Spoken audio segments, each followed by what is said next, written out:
خیال میں پاکستان میں جمہوریت، خلافت یا آمریت، ان میں سے کون سا نظام زیادہ بہتر ہے؟ آمریت ہو یا خلافت ہو یا کوئی اور نظام ہو، جمہوریت جو ہے نا اس کے لیے ہم ریڈی نہیں ہیں. اور سچ بتاؤں دنیا کا کوئی ملک ریڈی نہیں ہے، کیونکہ عوام جو ہوتی ہے نا، عوام نہ اتنا ایکیومنٹ رکھتی ہے نا، سینس رکھتی ہے، چاہے امریکہ کی ہو، چاہے وہ برطانیہ کی ہو یا چائنا کی ہو، یا ان کے پاس نہ ٹائم ہوتا ہے، نہ ان کی ٹریننگ ہوتی ہے، نہ ہی اتنی نمبرز کے اندر انسان اکٹھے کر رہے ہیں تو کیپیبلٹی ہوتی ہے کہ وہ ہر بندہ یہ ڈیسائیڈ کرے کہ نواز شریف کوالیفائی کرتا ہے کہ نہیں، کس چیز میں اتنی ساری پالیسی میکنگ میں، پروجیکٹس میں، اور تمام تر مسائل کو حل کرنے کا اس کے پاس جگرا بھی ہے کہ نہیں، اتنی کریج ہے کہ ڈیسیجن لے لے. عام عوام کو کیا پتہ. سو جب ایک بندے کو پتہ ہی نہ ہو کہ میں نے ڈاکٹر کی شناخت کیسے کرنی ہے، تو وہ اپنے باپ، بہن، بیٹی، بیوی کو ایسے بندے کے پاس جا کے او ٹی میں چھوڑ آتا ہے جو ڈاکٹر نہیں ہوتا، تو مارے جاتے سارے. اس لیے آپ ان لوگوں کو جو کوالیفائڈ ہی نہیں ہے اس طرح کہ سب سے بڑا ڈیسیجن کہ لیڈر کون ہوگا قوم کا، اس کے لیے سب سے ویک اینٹی کو اگر آپ انوالو کریں گے تو سب سے ویک لیڈر ہی آئیں گے. یہ اصل میں مسئلہ ہو رہا ہے. پھر ڈیموکریسی سب سے بڑا گناہ بن جاتا ہے اس طرح. اللہ پاک سے ڈرایا جاتا ہے. اللہ پاک کی جو پیار والی خوبیاں ہیں، جو اس رحمان ہے، جو رحیم ہے، جو کریم ہے، ہمیں وہ نہیں بتایا جاتا. کیا آپ نے 1 کروڑ روپے کی بات کر دی ہے، 25 کروڑ روپے کی بات کر دی. واہ واہ، 25 کروڑ روپے تباہ ہو گئے، ضائع ہو گئے ہمارے. اللہ کی قسم، جب پاکستانیوں کو سیمپل لیں گے، میں لیتا ہوں اسکول کے بچوں سے لیتا تھا نا، اور میں بہت ہیوی سیمپل دیتا تھا کہ پہلی چیز کیا ذہن میں آتی ہے، میں کہوں گا اللہ. اور بھی 1000 اور ٹیسٹ ہوتے ہیں، یہ بھی سب یہی بات کرتے تھے، جو آپ صاف سزا، قہر، ڈر کا فیلنگ لانی ہوتی ہے. کیوں؟ کیونکہ اتقوا اللہ کا مطلب انہوں نے پاکستان میں پتہ کیا لیا ہے کہ جیسے اللہ تعالیٰ نعوذ باللہ بہانے ڈھونڈ رہا ہے ہمیں سزا دینے کی. یہ ہے جو مطلب ہم نے لیا ہوا.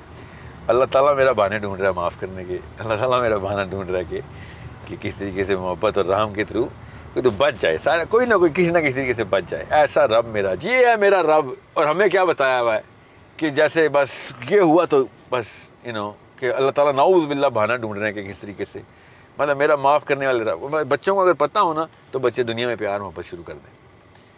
بچوں کو بس وہی نا ڈیفینیشنز کی بات ہے، بٹ صرف ڈیفینیشنز ہم ٹھیک کروا دیں ایک دفعہ. اور ویسے ہی بتاؤں، عیسائیوں کو یہی ڈیفینیشن ٹھیک بتائی جاتی ہے رب کی. وہ مرسی اور لو کے علاوہ بات ہی نہیں کرتے اپنے.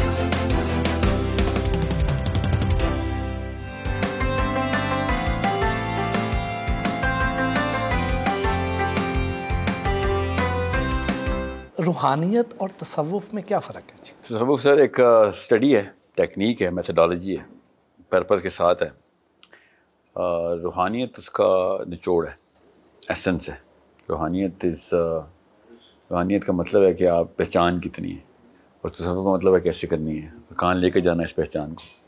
تصوف ایک بہت بڑی اسٹڈی ہے، ہم اللہ کے لیے کرتے ہیں، اور اس کی ساری کی ساری اپلیکیشن قرآن اور قرآن ہی کے تھرو، اللہ تعالیٰ کے اذکار کے تھرو. میں تصوف پریکٹس نہیں کرتا، مگر میں نے جس طریقے سے جن اساتذہ سے پڑھ لی ہے، نہ صرف ان کے پاس لاجیکل آرگیومنٹس ان کے کیسے ہونا ہے، بلکہ بس اتنی سی بات پاکستانیوں کو پتہ ہونی چاہیے کہ شریعہ، اصول اور قوانین اللہ تعالیٰ کے دنیا پہ نہ ہوں یا اس خطے پہ نہ ہوں جہاں رہتے ہیں، وہاں تصوف پریکٹس ہی نہیں ہو سکتا. اچھا، یہ بتایا نہیں جاتا کہ جب آپ پورے ببل کے اندر سارا کچھ خراب ہے، بیچ میں آپ نے ایک نقطہ رکھ لیا ہے کہ جی وہاں پہ میں اپنے آپ کو مطلب پانی کے اندر ڈبکی لگا کے آپ خشک نہیں رہ سکتے، سمجھے. تو آپ اگر خشک رہنا ہے تو پہلے پانی سے باہر آئیں، پھر آپ خشک رہ سکتے. تو تصوف تب تک نہیں چلے گا جتنے مرضی اذکار کر لیں، تب تک جب تک آپ پورے کے پورے اس خطے میں، اس علاقے میں، اس معاملے میں اللہ تعالیٰ کا قانون پوری طریقے سے سینٹرلائز نہ کر چکے ہوں. تو شریعہ پہلے ہے، تصوف بعد میں.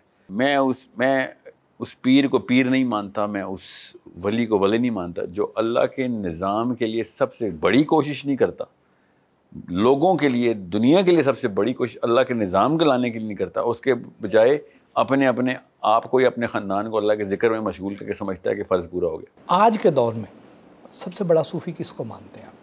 صوفی اسحاق صاحب کو مانتا تھا میں، اللہ ان کو ان کی درجات بلند کرے. آئی تھنک میں نے لائف میں اس لیول کا بندہ نہیں کبھی دیکھا جس طریقے سے انہوں نے اپنی لائف اس مشن پہ گزار دی اور کر دیا. ابھی بھی بڑے ہیں, میں کیا ان کے نام بتاؤں, مگر ان کا کوئی جانتا نہیں ہے ان کو. سو بہرحال یہ میں پھر بتا دوں, صوفی جو ہے نا علی بن ابی طالب سے لیتا ہوں, سارے صوفیوں کی لائن ادھر ہی ملتی ہے جا کے, اس لیے بتا رہا ہوں کہ میرا علی بن ابی طالب دن کو مجاہد تھا تو رات کو صوفی تھا. آپ کہتے ہیں کہ آج کے دور میں جنت کا معنی بہت آسان ہے, جبکہ ہمارے علماء تو کہتے ہیں کہ ہماری جو نسل ہے یہ دین سے بہت دور ہو چکی ہے. اسی لیے تو جنت آسان ہے نا. ٹھیک ہے, جاہلیہ کے دور میں اسلام شروع کرنا سب سے بڑا کام تھا اس وقت, اسی لیے مقربین آئے تھے نا, سب سے بڑی جنت ان کو ملنی تھی. اور کیونکہ کام ٹف ہے مگر سمجھنا سب سے آسان ہے. جب سب چیزیں تباہ ہو گئیں اور آپ پہلا بندہ بنے نا کام صحیح کرنے والا, تو اس کا درجہ ہی اور ہوتا ہے. سارا کچھ ہی ٹھیک چل رہا ہو, اس میں آپ نے کیا گوٹا کناری پوری ٹھیک کرنی ہے آپ نے, اس میں کیا آپ نے کرنا ہے, اس میں اس کو تو میرا نہیں خیال کہ اس سے ٹف کوئی مثال امتحان ہوگا کہ جا کے جنت کے اندر تصحیح کرو. پاکستان سب کچھ ٹھیک ہے, اللہ تعالیٰ کے سارے معاملات ہم پورے کرتے ہیں, اور جاؤ تم جا کے ٹھیک کرو. اور کیا ٹھیک کریں, اس کا مطلب پتہ ہوگا پھر آپ اوج پہ لے کے ہیں معرفت اللہ کو تک کنیکٹ کریں سب لوگوں کو. وہ ٹف کام ہے. یہ ٹف کام ہے کہ بھائی ہم اس وقت لوگوں کو ہاتھ سے پکڑ کے بیسک گناہوں سے روکیں بھائی. تو یہ تو کمپیریزن ہی کوئی نہیں. لوگوں میں یہ جو دین سے دوری ہے, کیا اس کی وجہ لوگ خود ہیں یا علماء ہیں؟ دونوں ہیں, اور میں ہوں اس کی وجہ. نہیں, کہیں اور نہیں جائے گا اسلام آپ سے شروع ہوگا ہمیشہ. میں ہوں, لوگ اسلام سے دور ہیں, اس کی وجہ میں ہوں. میری پرفارمنس اس لیول کی ہونی چاہیے تھی کہ لوگ کہتے ہیں یار یہ جو کہہ رہا نہیں, میرے بیٹے کو بھی چاہیے کہ میں بھی اس طرح کا بناؤں, میری بیٹیاں ایسی ہوں.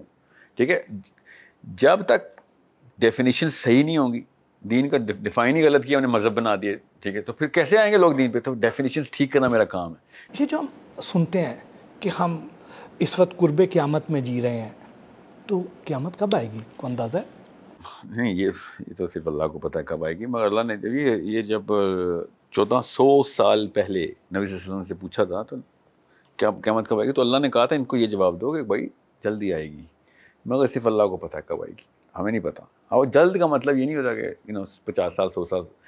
جلد کا مطلب آپ کو میجر ایونٹ آپ رہ نہیں گیا. ٹھیک ہے, نوح علیہ السلام سے پوچھا گیا نا تو کہتے تھے کہ میجر ایونٹس رہتے ہیں, بڑا کچھ ہونا ہے, بڑی قوم نے آنا ہے.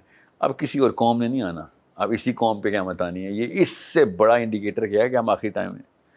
اب کیسے پتہ ہے کہ اس کے بعد کوئی قوم نہیں, کیونکہ میرا نبی آخری نبی ہے. اب کوئی قومیں نہیں آنی, یہ اب صرف محمد صلی اللہ علیہ وسلم کی امت آگے لے کے چلے گی, اور صرف محمد صلی اللہ علیہ وسلم کی امت نے ہی تصحیح کرنی ہے کہ بھائی یہ نہ سارے مارے جائیں. سو اب تو کوئی نبی نہیں آنا, اب تو نئی قوم نہیں آنی. نئی قوم نہیں آنی تو آخری قوم ہم ہیں. یہ ہے سب سے پہلا اسٹیٹسٹیکل آنسر کہ اب قیامت قریب ہے. کتنا, یہ تو نعوذ باللہ, یہ تو کوئی مسلمان بھی صرف اللہ کو پتہ ہے. جو موٹی موٹی نشانیاں نبی صلی اللہ علیہ وسلم نے ہمیں بتا دی ہیں, ان میں سے ابھی تک کوئی پوری نہیں ہوئی.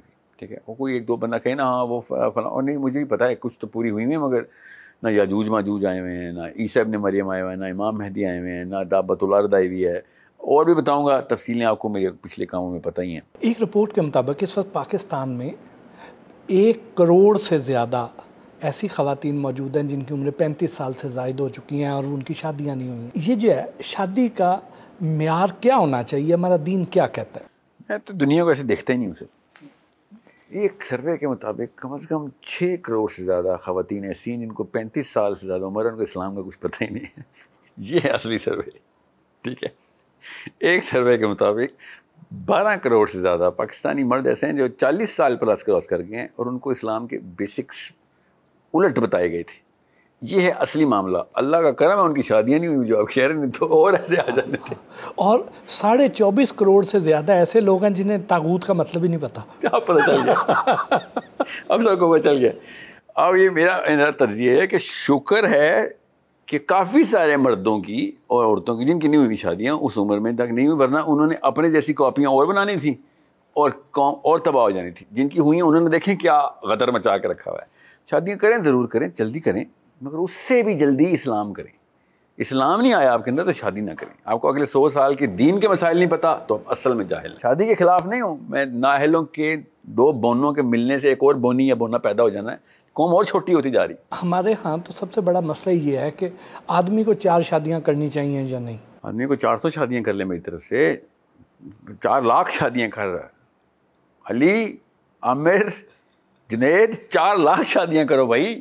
اور بھائی پہلے مقصد تو کلیئر کرو. Have kids with a purpose, don't have a purpose to have kids.